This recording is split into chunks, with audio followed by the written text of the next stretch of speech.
once again. Wabarakatuh.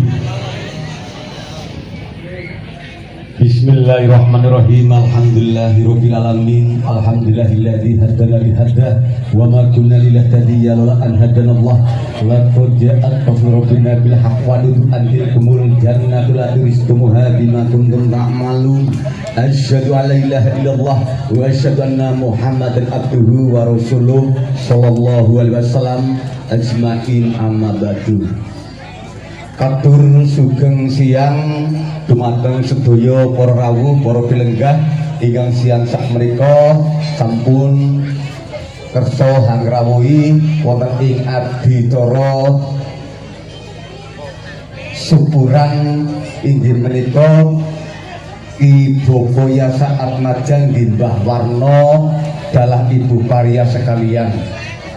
Sadèrèngé nuwun sewu ingkang ageng awit kawula badhe ngampil kamardikan panjenengan sedaya ingkang sami rawuh kepareng kawula Jumantaka kami wantun badhe paring pangandika wonten ngarsa jengandika sami. Nuwun sewu dumateng para pilenggah para rawuh kakung saha putri sepah enem boten kula wiji-wiji panjenengan sami kawula aturi nakseni perlunipun Ibu Bapa Yasa Atmaja dalah Ibu Paria ingkang dinten sakmenika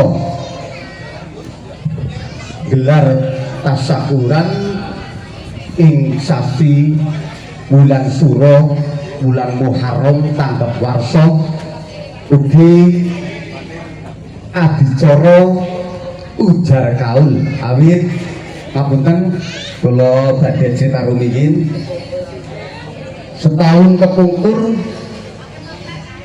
Ibu Paria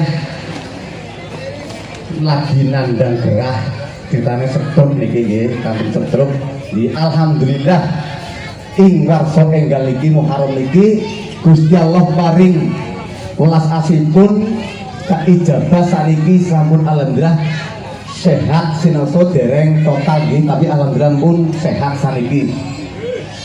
Lajeng wonten tembung ingkang sampun kaucap kababaraken menawi ngenjang Ibu Paria pikantuk sehat war slamet badhe dipun tanggapaken ebek wonten bulan Suro sakmenika alhamdulillah saniki sampun kasembadan dinten sakmenika Ibu Bapa Yasa Atmaja sekalian nanggap ebek Sekarsari Mandalagiri ingkang dipun pandegani Ki Bapa Prapto Dina.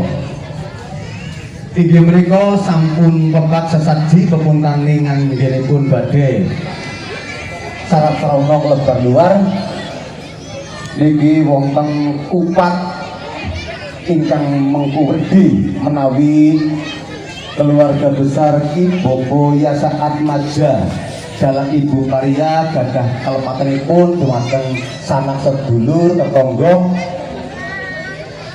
nyuwun Diagung Samudra pangasane nggih Pak. Lajeng wonten beras kuning beras mengkurdi mugi-mugi kemawon anggenipun dinten sakmenika lebar luar sampunipun Gusti Allah paring bagas waras slamet dumateng Ibu Paria dalah Bapak Yasa Atmaja sak keluargi. Allahumma amin. Wujude beras menika kuning menika ngelingaken cipta dumateng Gusti Allah netepaken janjinipun ingkang sampun keangan-angan kalau biyen aku sehat nanggap ebek alhamdulillah dinten sakmenika kasembadan. Jangkepipun wonten arto penetep dinten sakmenika Ibu Paria dalah Bapak Yasa Atmaja netepaken perlunipun saking pangucapipun nagaripun dinten sakmenika gelar ebek saking Sekarsari Mandala Giri Srandil Pramila nggih kula suwun panjenengan sami derek ndongaaken paring dedonga panjurukanipun dumateng Ibu Pariyah.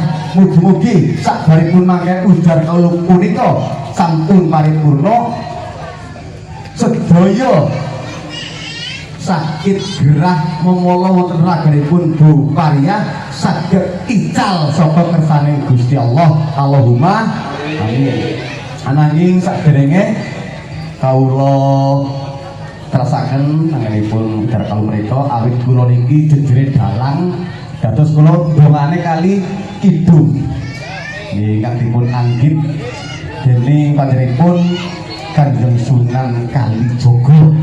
Mugi-mugi kanthi kidung punika sedaya reget memolah wonten raganipun Ibu Pariyah kebuang adoh ana segara kidul. Bismillahirrahmanirrahim. Mrimping kula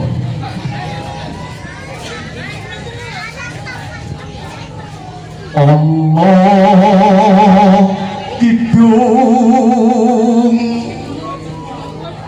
rumangsa ing wengi teguh ayu luput ing lara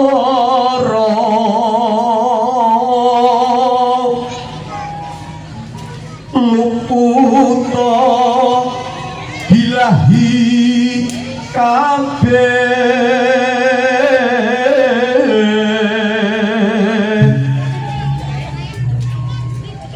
jin setan datang porong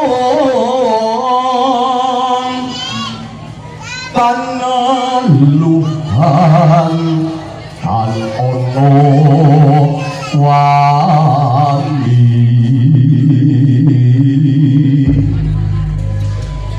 miwah penggawe Allah gunane wong luput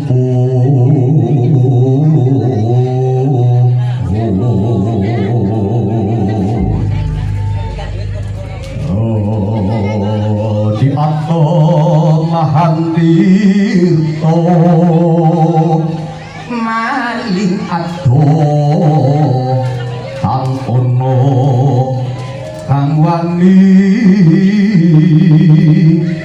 guna tutupan sirna